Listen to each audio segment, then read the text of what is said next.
All right. So the first thing that we're going to talk about is safety. So we already talked about this on the lecture number one, but we're going to talk about it again. Um, so we always have to use the safety glasses under the helmet, right?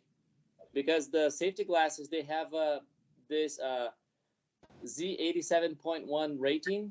That's some kind of like a policy that tells some UV protection that the glasses have to have, and that's what protects us from the UV rays that actually the sparks emit, but actually goes through the lenses from the welding helmet.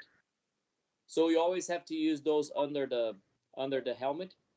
And if you forget to use it, sometimes it's common for people that already use glasses that you kind of forget to put the over glasses over the top because you feel like you already have something on your uh, on your head, you know. So like you kind of forget about it. Like as soon as you finish welding, you're gonna feel like there is some like a sand on your eyes, you know. And on like next day is it might go away. If you actually weld for a very long time without those glasses there, is actually it's possible that your eyes are going to be very red because even though so like even though the cells on your eye is actually being damaged, there's no pain nerves on the back of the eye to so you can feel like something bad is happening, you know. But so if you do that for a long time, uh, your eyes are going to be red. If you keep doing that, you can get your eyes swollen and you can get an inflammation on your eye. So it's there is a disease like if you get that inflammation on your eye, there is a disease that they usually call welder's eye, because usually that's only welders have. You know, like you have all these cells being hurt on your eye that it gets like a swollen and it gets like a an inflammation right there, you know. So we're not gonna do that. So we're gonna always remember to put our safety glasses under our helmet. We're gonna use our welding gloves, and for those were already in the welding station, you guys know that the welding gloves they have to be used all the time. As soon as you walk into the station, you have to have the gloves there because we don't know if anybody welded like a right before you did. So we don't know if anything is actually really hot. It might not be red hot, but like if you if you're gonna move things with your hand, there's a high chance that something's gonna be hot enough there that's gonna like burn your hand. And so as soon as we walk into the station, we should be using the gloves. And we know for those who are already there, when you weld, even though you're using gloves, don't grab your workpiece right on the point that you just welded, because it's going to be hot enough that's going to burn your hands through the gloves. So for everybody that have been there, or for the ones that are going to be there in the future, when you weld, it comes out like a bright red. Everybody can see that like it almost burns through the metal. So like it's really hot. So like if you actually touch with your gloves right after you weld, there's a chance that are gonna get like uh, a burn there too. So we're gonna make sure that we're gonna use gloves all the time, and even when you're using gloves, we have to be careful of how we're gonna move things around. We're gonna be using our welding jacket. So there's an apron there. There's two jackets, I think. We use work bands. Work bands means like something that's not like a soft fabric, and pants that are not like a Sunday's best, you know, because it's gonna be like there's a chance that's gonna like a damage your clothes. So sometimes you want to use a protection on your head or neck, because usually when we're welding, we weld in a position that we feel like we are stable. So sometimes we actually lower our head so we and in a position so we can see the welding bead that we're creating. So there's a chance that are gonna lower your head, and the sparks that come out from welding can actually land on your head or on your neck, and actually it's not very comfortable. So sometimes like you'd want to use something on your head, you know. um I don't know if like I've seen like those motorcycle guys, they have like this this bandana on their head. That was actually something that like welders used to use back in the day for actually protecting their head when they're welding. And then like those were the guys that were actually the motorcycle guys. They're also welders, so they started using those. So like it's very common to see those bandanas there, but like those, that's kind of like a something that a guy would use on the head to protect uh, from all the splatter that shoots around when you're welding. And one thing that we didn't talk about the first time, I believe, about like a safety, is another thing that we have to watch for is we have to make sure that whatever we're welding is safe to weld. Because if your metal is coated with some other material, like let's say you want to weld a nut, but like the nut that you buy usually it's zinc plated, so it won't rust. But then as soon as you try, so like will it weld? Yes, it will. But like when you weld something that has a coat that can be galvanized or it can be like a zinc plated, um, it might actually let some toxic fumes out. And we do have some mask for you to use, so that those fumes are not gonna harm you. But like even though we can use a mask, like the toxic fumes that can also come out, like can also get in touch with your eyes, you know. So we're never gonna weld anything that's shiny, because usually the shiny stuff is actually what's plated. So and even if you say, you know, like okay, but like a stainless steel is shiny, yeah, but we don't have like a we don't weld stainless steel because we don't have the equipment for it. So we always have to watch for what for the material that we are welding to make sure that the material is safe to weld, right? And the PS there is the same as I already said, like the workpiece might be hot even with the use of welding gloves, right? I can see you also. You guys, if you guys have a question, you can just raise your hand. All right. So like so this light I actually pulled like straight up from the manual of the welder. So if so, we kind of have an overall of everything that can go wrong once you're welding, you know. So something that we didn't do for even for people that are on the station, just because we're trying to cover a lot in a 6 meetings, is we actually never open where the spool goes, so like we can replace the spool or talk about something in there, you know. But like if you look on the third one from the bottom up, they keep fingers hair close away from moving parts. So there's a door on the side of the welder where you actually install the spool of whatever, you know, like you have this filling material coming out. There's a spool, like there's a 10-pound spool of that material inside of the welder there. So as soon as you push the trigger, it would actually unspool and push it out through the gun, right? So you make it so it's coming from somewhere. So if you are actually messing up in there and somebody else has the gun, they can actually push the trigger and then you can get caught in those moving parts, you know. So that's why there's that like a third one from the from the bottom up there. Um, And the second one from the bottom up is one that we already talked about, like for everybody that's in that station. So so let's see if this is gonna come out here. So we have the gun here, right?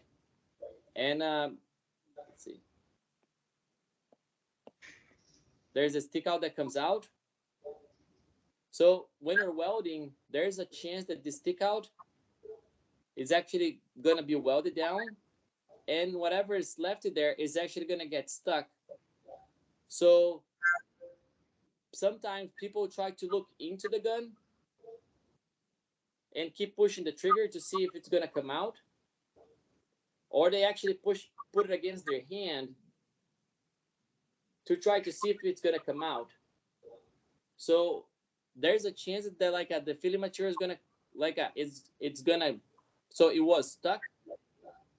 If it comes out, it's just gonna jump out, right? So there is a chance for it to be actually stabbed on your eye, on your face, or on your hand. So when we do that, we always do it with pliers. You know, we can just grab the welding pliers. We use the pliers to grab the thing there, and then we just pull it out. Easy enough. Or maybe we have to take out the tip that's there and fix it, but we never point it to our eye, and we never point it to our hand, right? All right. So for those who are already there, I think like we already talking about. So like I think I made sure that I talked about this.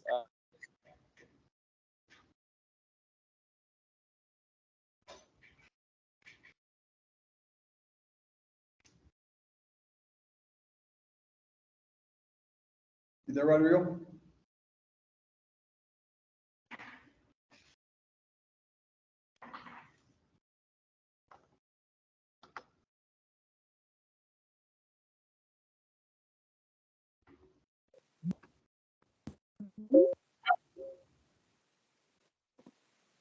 Hey, Rodrigo, you there? Rodrigo? Yeah, I think the okay. Okay, we're back. Can you guys hear me now? Can you guys hear me? Yep. Let's see if we get. I think the internet's back. All right. I said that like every thunderstorm there's a power outage out here. So we already talked about this in class for those who already in the station there. So what's the main difference between soldering and welding? Does anybody know? Welding is two parts being fused together, and soldering is putting material onto the part that you're soldering.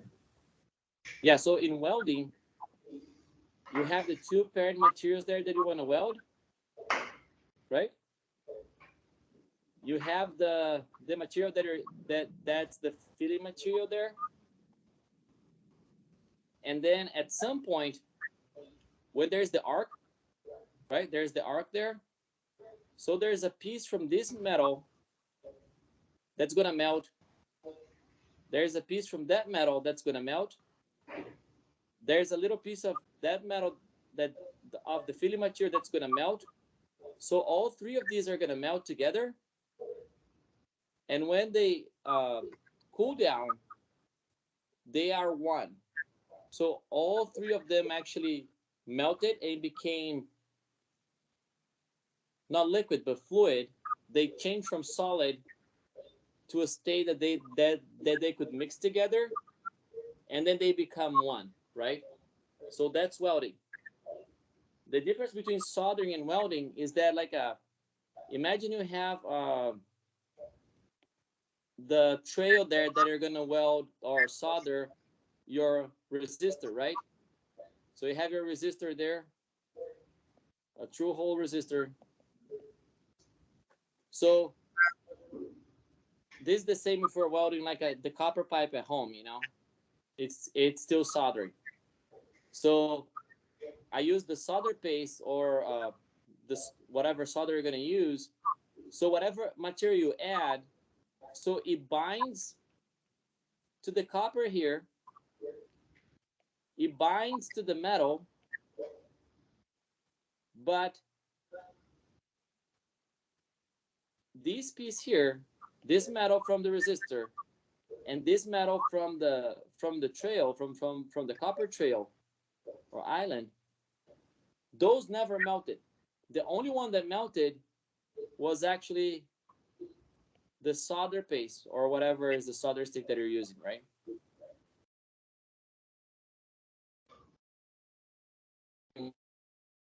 So here, it's two or more parts that are fused together. And the one that we use is by means of heat. So the arc is gonna make it hot enough that all three pieces are gonna melt, right? So something that's very common to see is plastic welding. So sometimes like you you so like for example, last year the junior students they wanted to make a belt that had a specific diameter. So they grabbed the material to make the belt. They they cut the length that they wanted, and then they held it together like this. They heat it up so both sides would actually melt, and they push it against each other, and then it became one. So like something that you might see in the future is actually also plastic welding, because like it's not uncommon for you guys to try to make use of it. All right, so now we already talking about this. So we have two paired materials or primary materials. It means the two that you want to weld, right? And we have the filling material is actually the one that you're adding,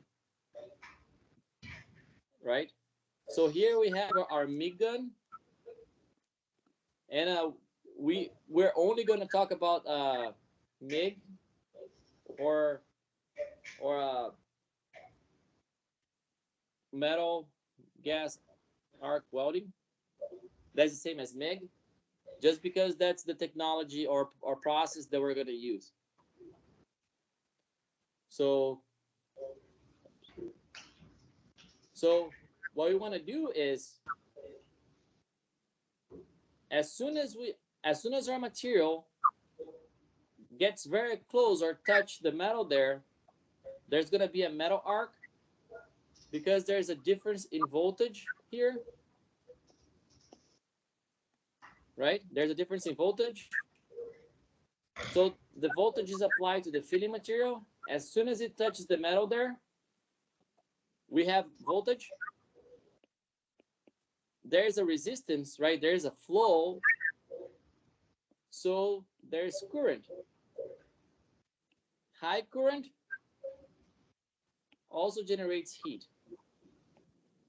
So that's like a long story short. So like we want to produce heat, and we produce heat by means of current. We apply current, it gets hot, and then it melts, right? So what we want to do is we want to actually make this piece melt a little bit. We want to make this piece melt a little bit, right? And then we want to make this second piece melt, and then more of that be put down, see? So we bind on one side, we bind on the other side. And then what holds it together, what we want to see is below the surface, there's all this material that sits on top. But what really actually does the job is actually how much of the parent material that actually melted. So this is what we call penetration.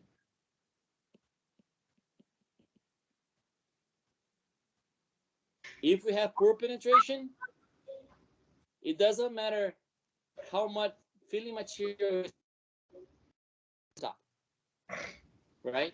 And we prove that by actually breaking the by breaking those welds on the press there.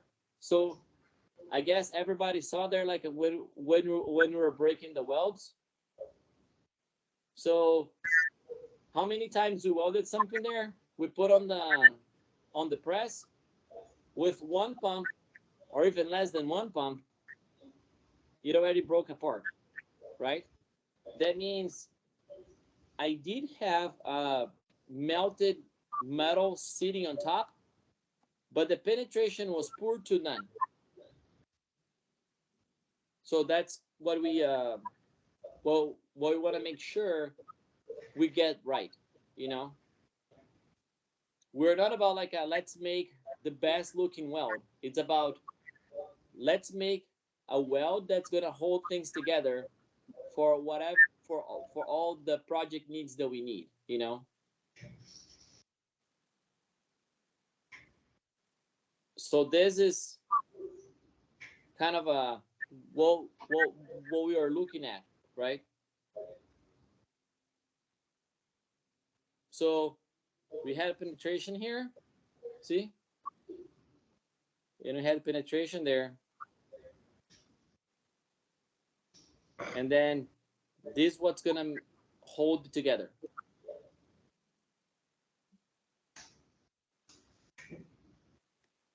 But I wanna so if we look at this weld, it's very unlikely that our weld is gonna be like this because we are not welders. This is not a welding school. So most likely our weld is gonna be more like this. We have the fitting material that sits on top, and we're gonna have this. God willing, we're gonna have that much. So the one thing that we have to watch out for when you do calculations is if we use the calculation for, I'm gonna make this design, I want to know how much my structure is gonna hold. So I use what's the strength of welding of some welding pieces, right? To see what's the strength of that, like a joint there. If we use the numbers straight out of the book, guess what? It's gonna be wrong. Why? Because our weld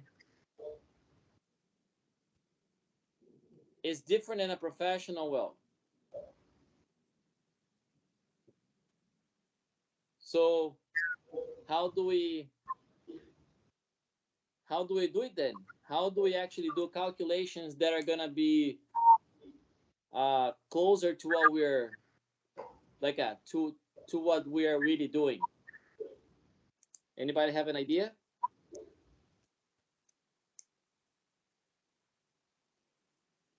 If you guys understood my question.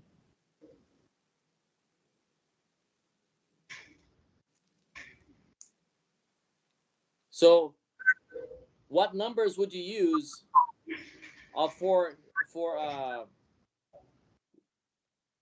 for calculating how much pressure this guy is gonna take until it breaks? So what numbers do you use?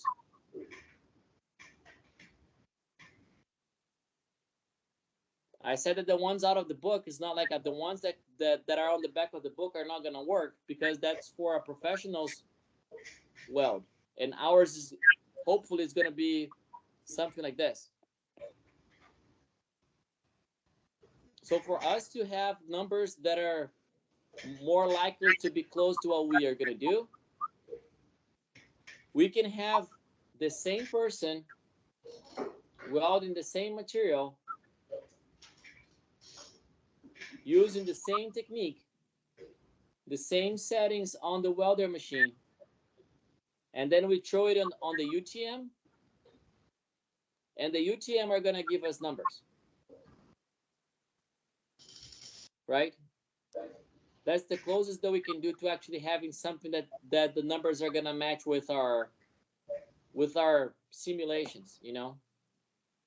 And why we want to do that?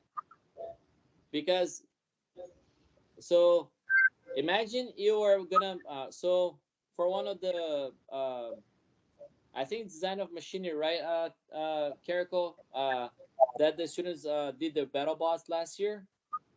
Yeah, design of machine components. Yeah, design of machine components. So they build the robot, and then they put like a big, like a strong weapon on it, because that's what the robot should have, like a big weapon to actually kill the other guy. With one stroke of its weapon, the robot broke itself. How come? The numbers were all good, you know. The design was done correctly. What was wrong? They used numbers for our professional welders, like from the book, and their weld were like this. They barely had any penetration.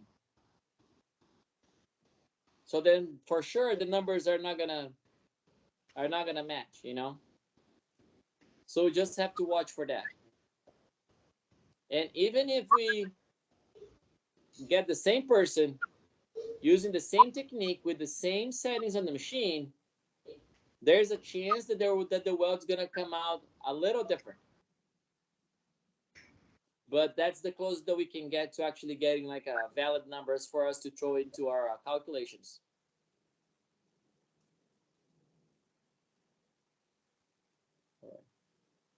And just one more thing.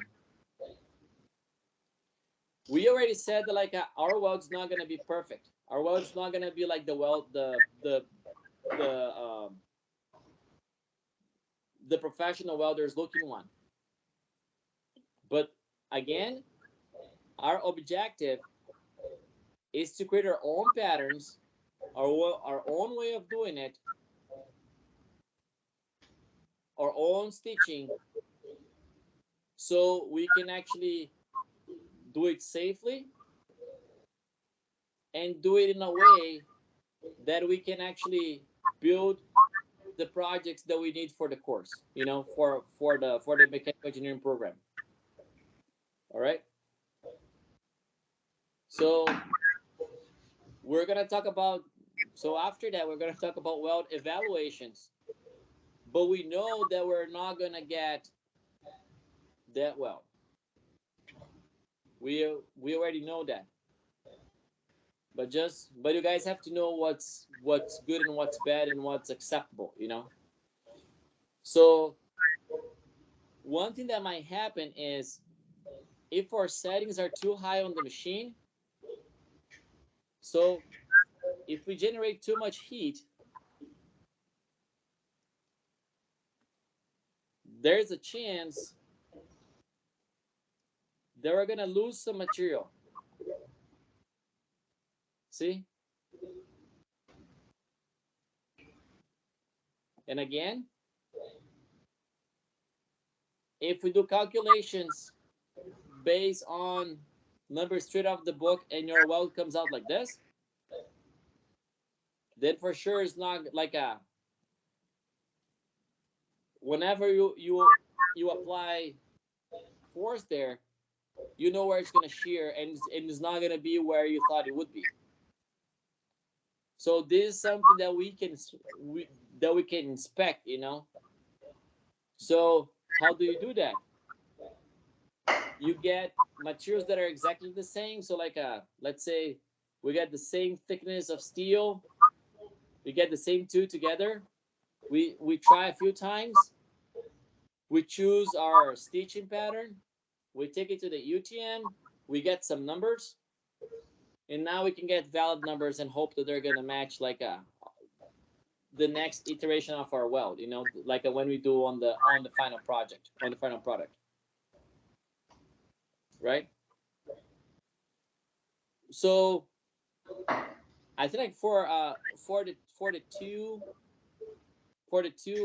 groups that have been there, or one group is still there, we already talked about this. So one thing that it's a it's a symptom or an evidence that your penetration is poor is when your weld is like this. So we have the two paired materials there, and you can see your weld curving back.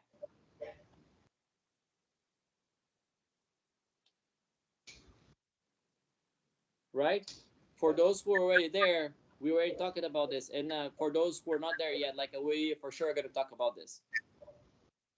If your weld is actually curving back, it means this piece here never melted.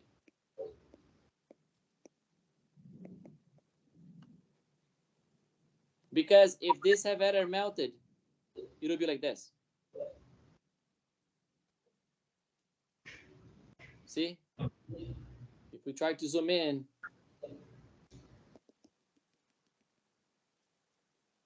usually it's like this.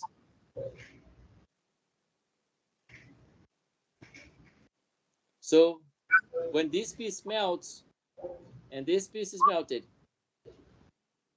the surface tension would actually make it curve out like this. When just the filling material melts,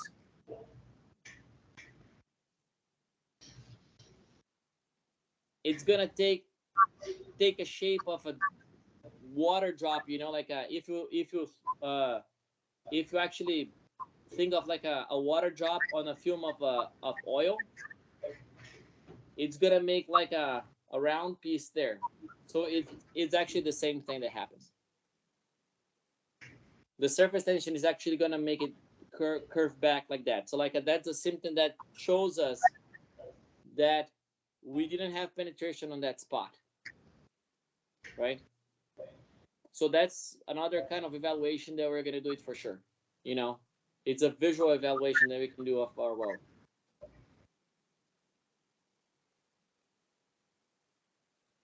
So again, when we're evaluating, we can actually look where our shear point is going to be.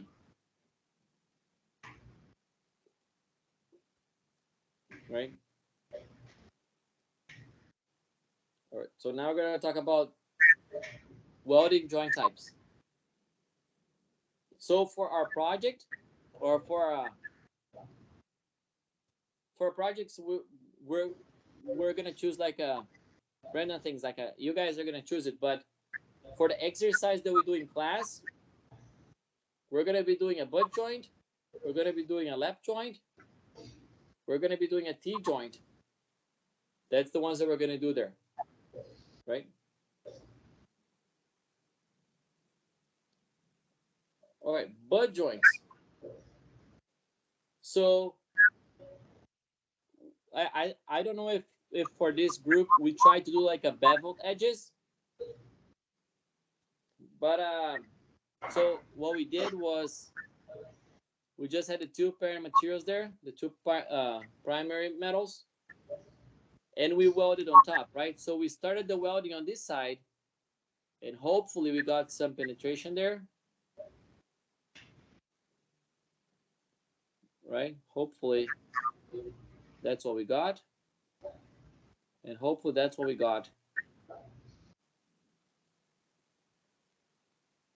All right. So the reason why sometimes we would bevel is because we want to fit something here on top.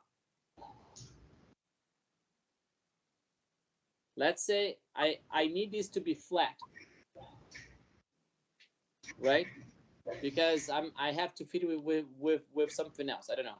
that's gonna sit on top there. So if we just weld the way that we welded in the class for the exercise, then you can say, you know what? We can just actually grind this piece, all this filling material out, and then we can do it, right? But what happens if I have my weld there and then I grind, oops, and then I grind this out?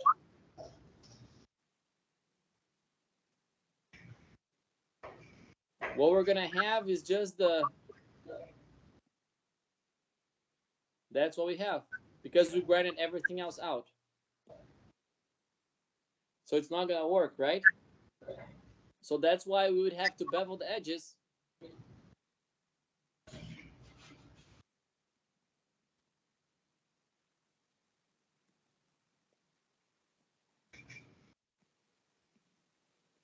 And then now I can weld here.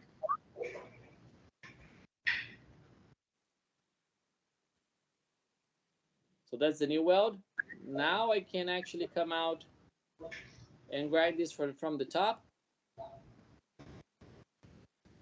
And hopefully we're still gonna have some stuff there. See? And I said like we are not gonna be professionals because this can get very complicated. You can see that like depending on the application or how much strength do you need or all these other variables, you can have different angles for beveling. We can have different depth of bevel. We can have curved angles. We are not even talking about that. I just added those there because like as I said, it can get really complicated, you know.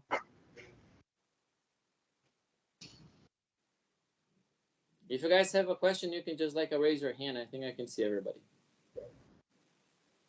All right. So we also do a T-joint weld, right? So I believe that the T-joint is actually one of the easiest ones to do. Why? Because it's easier to see where your target is, right? If you say, oh, I'm gonna put a T-weld here, I can see where my target is. That's right, the corner there, or the top and the bottom, and I can go and start stitching, right? Let's see if I can go and start stitching. So I would say like this is the easiest one to do. But still we have to make sure that we make our filling material touch one of the parent metals right there. And then we have to make sure it touches the other parent metal on the bottom.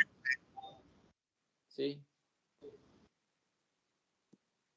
Why do we have to make sure? So why when I stitch, sometimes I'll stitch it like this.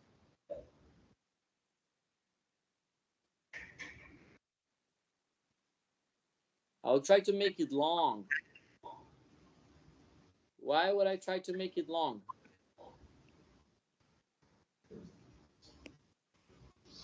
Anybody know?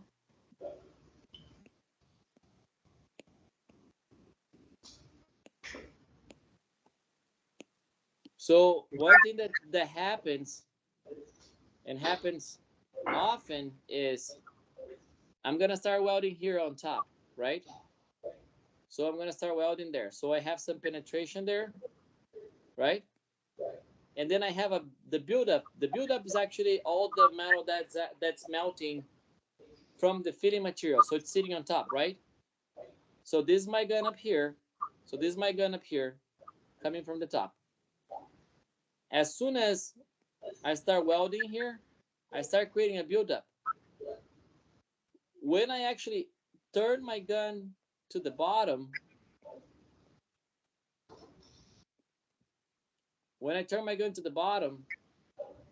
instead of having my filling material touching my parent metal, what happens? The filling material here is actually going to touch the buildup that I had from this previous weld, and it's going to build up here, and it's going to sit right on the top, right? It's going to look like it's welded, but I actually never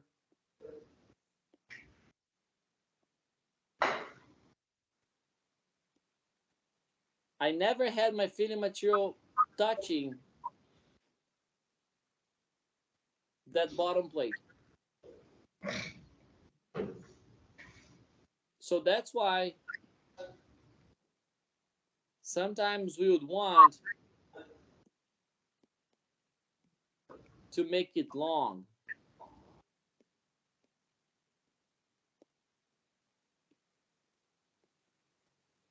So you want to start over there, come down here, and then come out, then come up.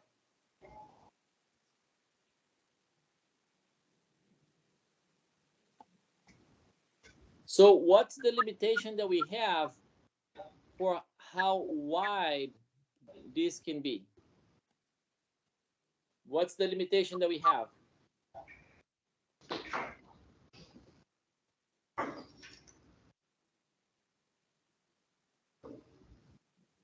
Let's see who actually already did their project, and then something went wrong on their project. What's the limitation on the weld there? Like, how wide can it be?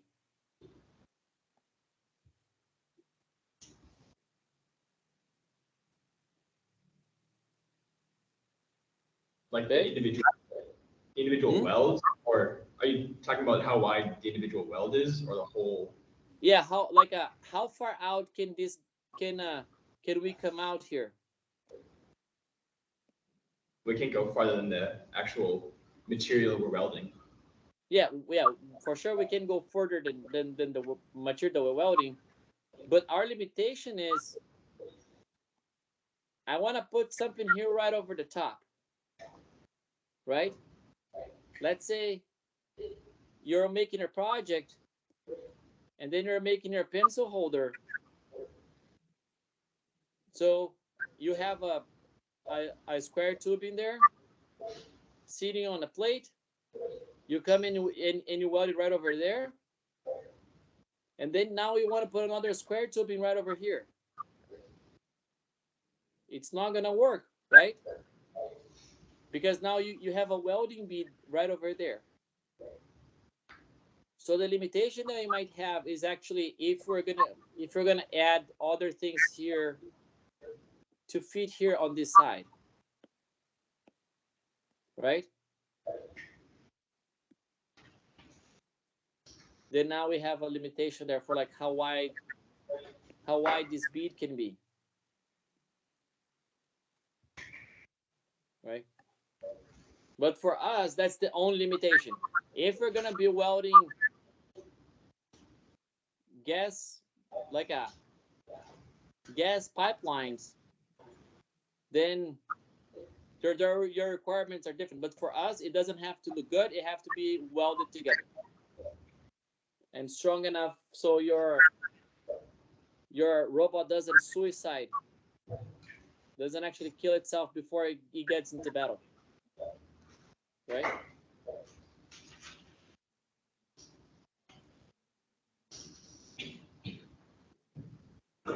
Corner joint. I don't think we did any corner joint, but a corner joint is pretty much like sometimes it's pretty much like a T joint. See, if you're gonna weld it right there, so this is pretty much like a T joint. The only difference is if I need to fit something in here, I would have to weld right here on the outside.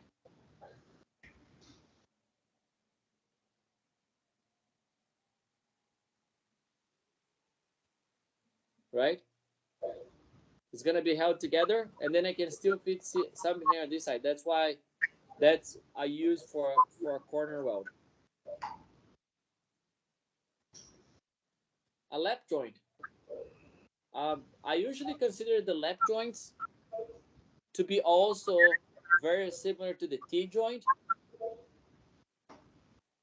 with one extra constraint, and that's what Ben said. Like we shouldn't go further than the material, right?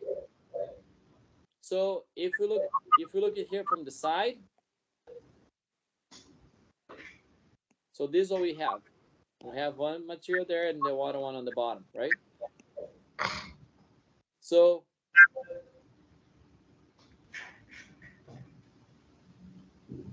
we can start from here, and we're gonna go up the wall and go down the wall, just like a T-weld. The only constraint that we have is we shouldn't do this.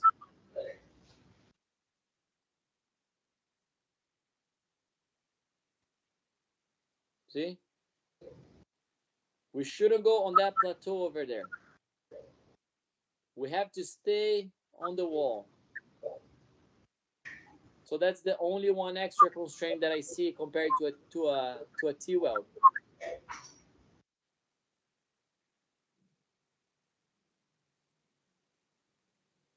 Edge joint.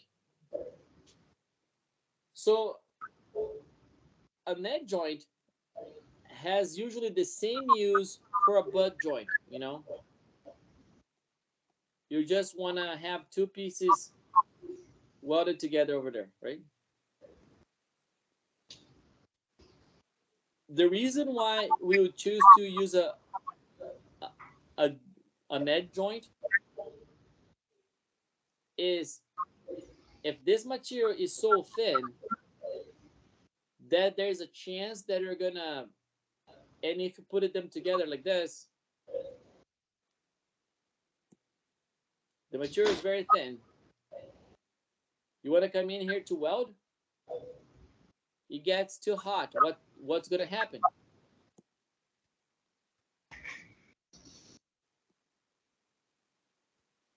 As soon as you put the weld there,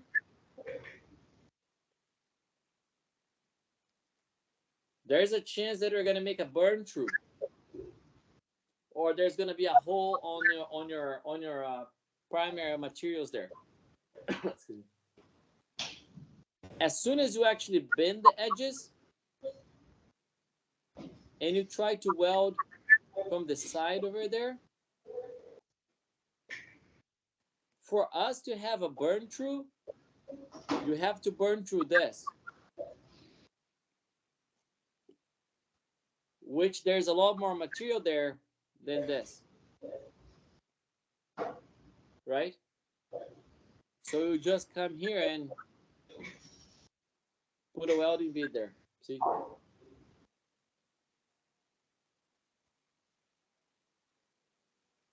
Right? So that's usually used when you're welding something that's very thin. All right. So our machines there, we are able to actually do all these different kinds of welds for both the machines that we have there. We are gonna only do the MIG weld or the gas metal arc welding, just because it's one that's easy to learn, and we can actually build all our projects using that same technique. One thing that I want to point out is these two techniques here have something that's written that it says gas And this 2 here doesn't have gas on the name. So for this 2, we have an inert gas that protects the weld when you're welding. And this 2, the fitting material already has something.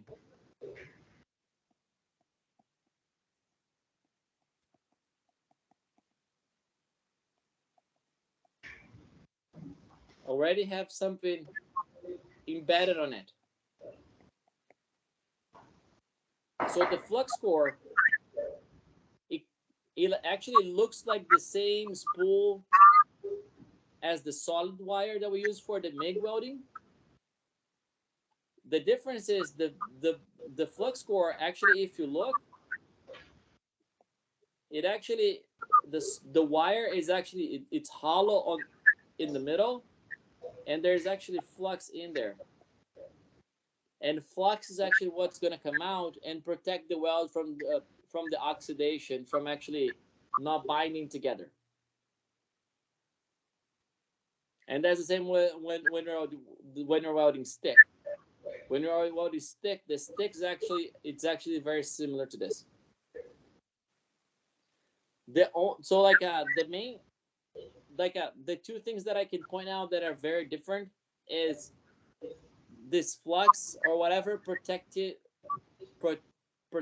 it has embedded on the fitting material. When you weld, let's see, I weld right there. This flux is actually gonna sit on top to protect the weld. Then what do we have to do?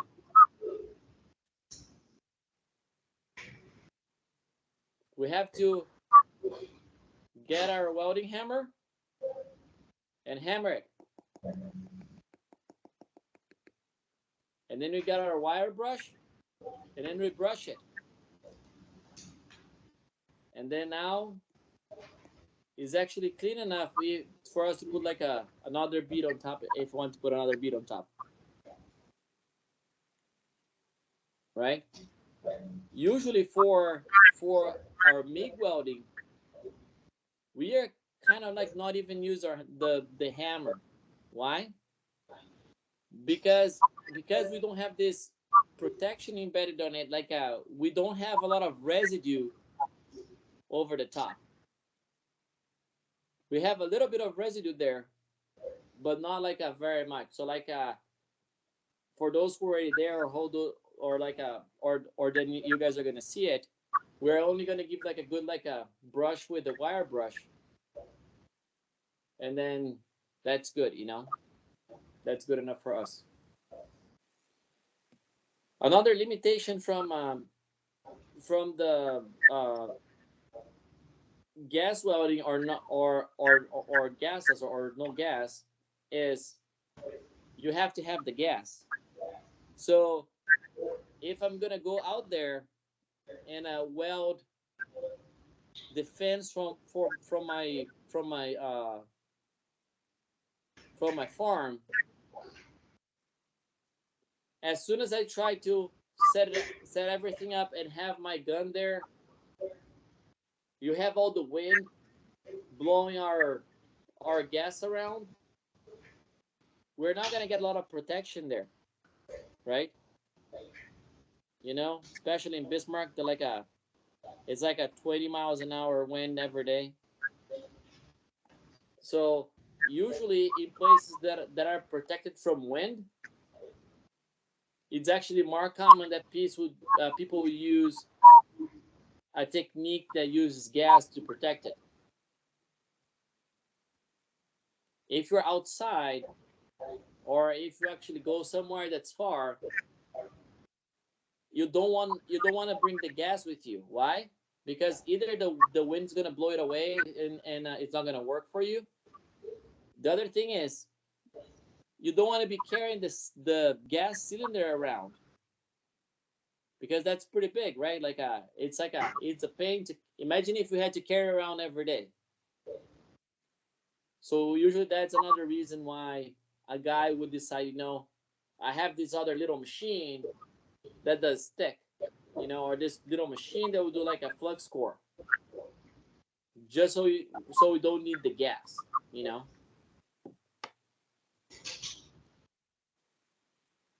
So for us, we're gonna be doing the gas, metal, arc, weld, which is the same as MIG. All right. So when you're welding, we can do the welding in two different ways. We are gonna be holding we're gonna be holding the gun here. So let's say this is me with the gun there, and this is the two pieces that I'm gonna weld together. If I start closer to me and I push it away, then I'm pushing the gun.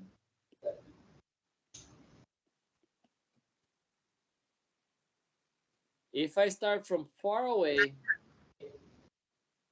and then I pull towards me, I'll be pulling the gun, right? We're gonna do both on our exercise. All right.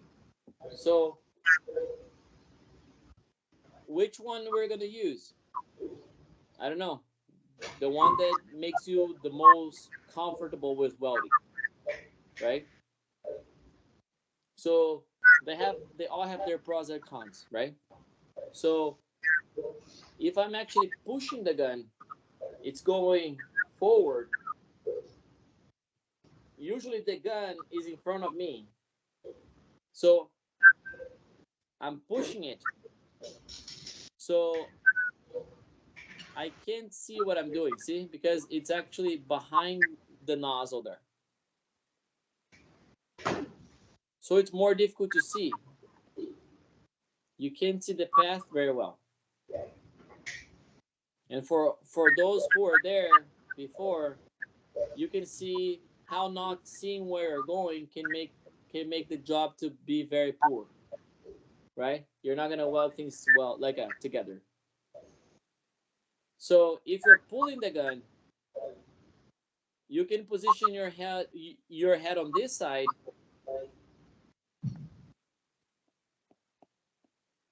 start from that side, and you kind of come welding your way. As you're looking from here, you can pretty much see everything that you're doing. So that's what you see easier to see when you're pulling the gun, right? So let's see what another one. So usually when you don't want to weld it so hot, you might want to push the gun, because pushing the gun, it's easier to slide your hand through. You slide it out, so you go faster. So cooler, because I can do it faster, right? And usually when I'm pulling, I'm actually rubbing my hand on the metal. So it's actually more difficult to actually do it fast. So sometimes you actually would do it slower, so then it would be hotter, right? Yeah.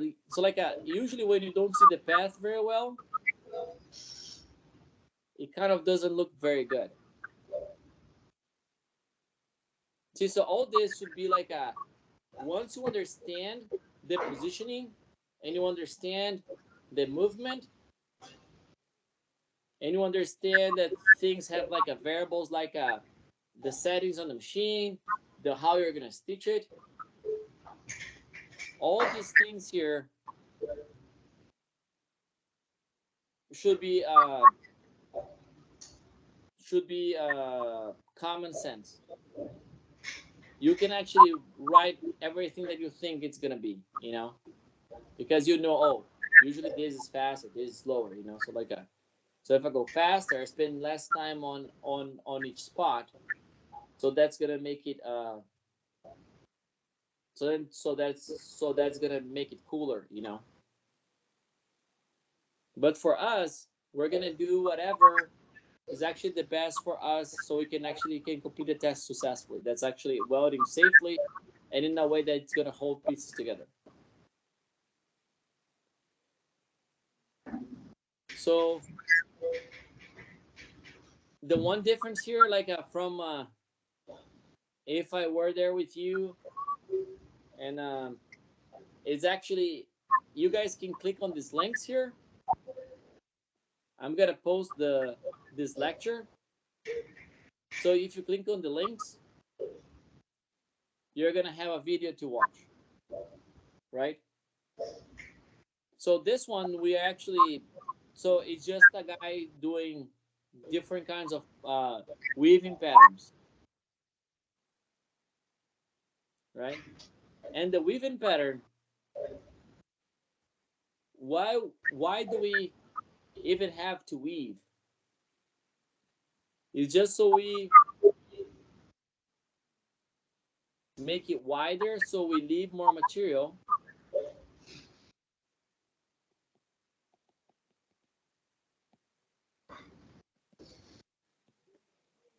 What else?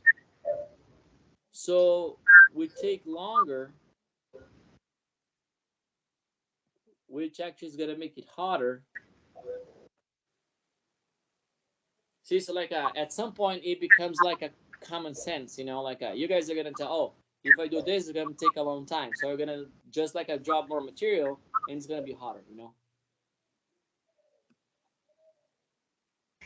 In case you don't want to do this, I don't want to leave my material, and I can't have it really hot because my material is so thin. That's when you're not gonna weave, or you're gonna try to weave a pattern that's faster. You're gonna go more like this instead of going like this,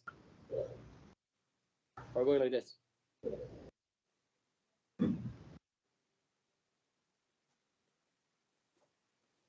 And how do we know which one is the best? You try, you break the weld, and then you choose which one you want to use, right?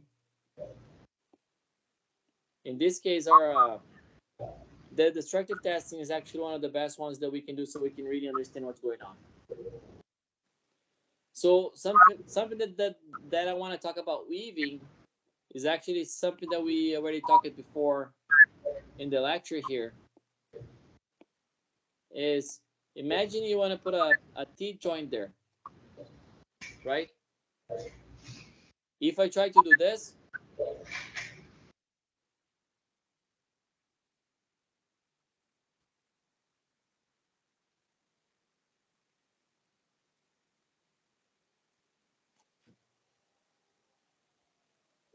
how different is this pattern that I just draw here from this pattern over here? Let's see if I can do it another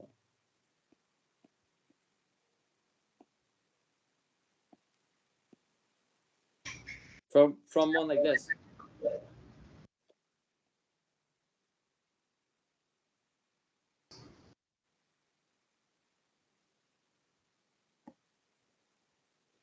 How different is that one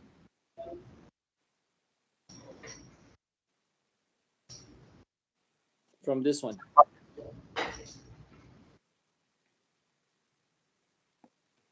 So sometimes when we're trying to do like a linear pattern like this, do you remember that we're gonna have all this build up here,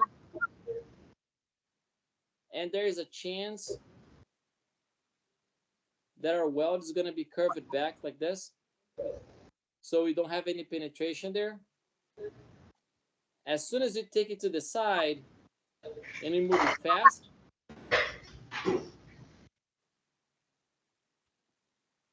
then there's a chance that I'm gonna have a good bonding over there. It's gonna be welded well on that side. So then you have good weld here. And even though this side has a bad weld, bad penetration there, this side is good.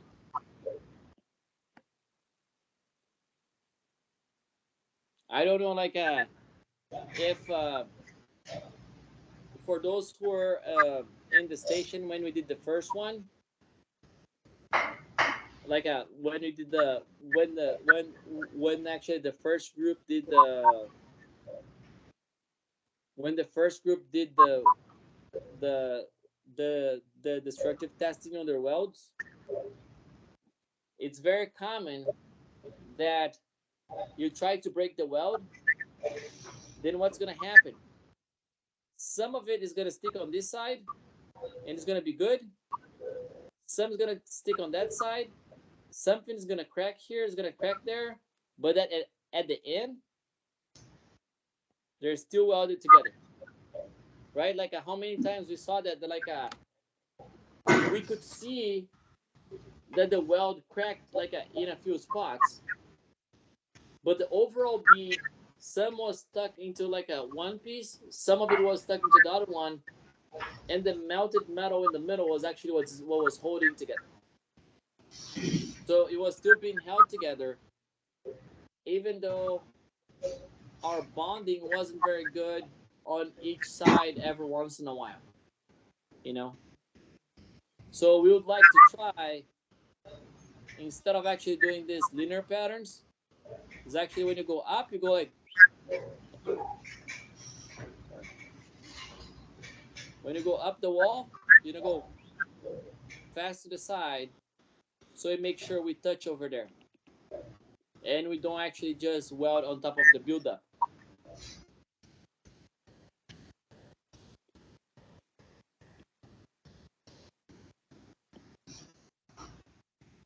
So you guys can click on the link here and then watch it later. Just because like I don't think it's gonna go well if I try to click it right now. So for MIG welding, so I know that like it's kind of like a backwards, you know.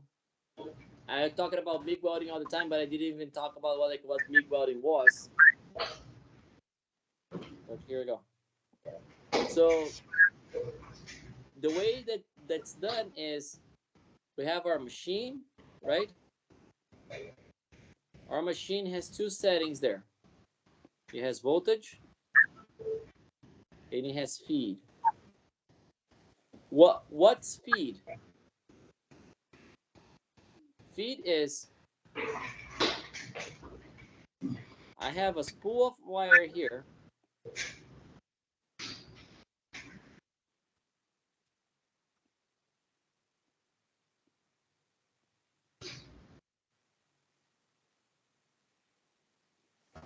So the spool of wire is actually going to be spooled through our excuse me, through the gun, and it's going to come out over there, right? So in here we have the solid wire,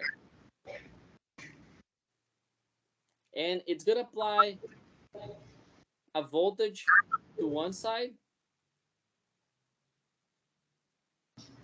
and we have a ground on the machine that we clamp to the table. So whatever piece we put here on the table is going to have the same voltage that's ground.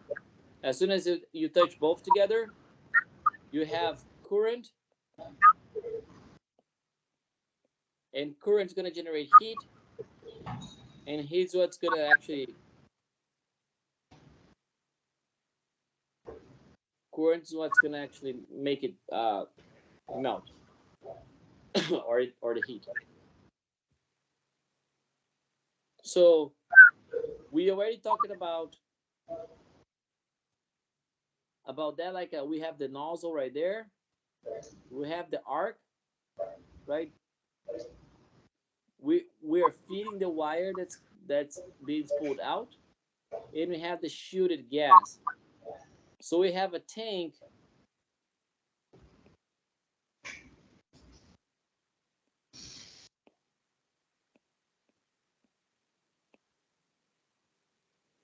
of C25 connected to our machine.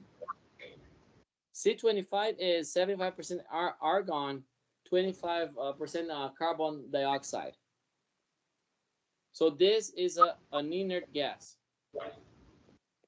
What's it doing? It's preventing oxygen and nitrogen to actually get close to our weld. So the only thing that it does is it fills up the area here with the gas. So some components from the air that we have, from the breathable air, doesn't actually mess up with our weld, right? So that's what the shooting glass does. The shooting glass does actually just pushes the air from the atmosphere out, so it doesn't actually interfere with our welding, right? So some people, they might use other mixes of gas, but C25 is actually one that's like widely used for this kind of process, right? So the one variable that we don't have on the machine, we have the feed, right? We have the voltage. As soon as we start doing the job, we have current. But now there's one more variable that's time. Time means how long do I take from going to point A to point B? And that's all gonna affect the heat, and the heat's gonna actually affect the depth of penetration.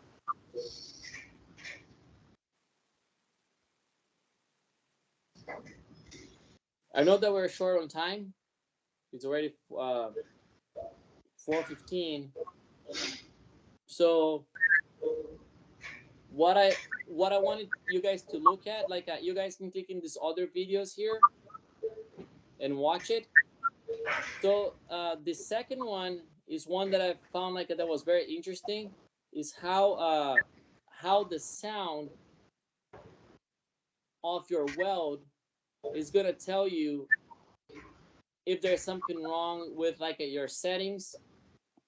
It could be from your settings, let's say voltage, feed, or like a so because technically like the settings that you use, it's a preset from the machine, right?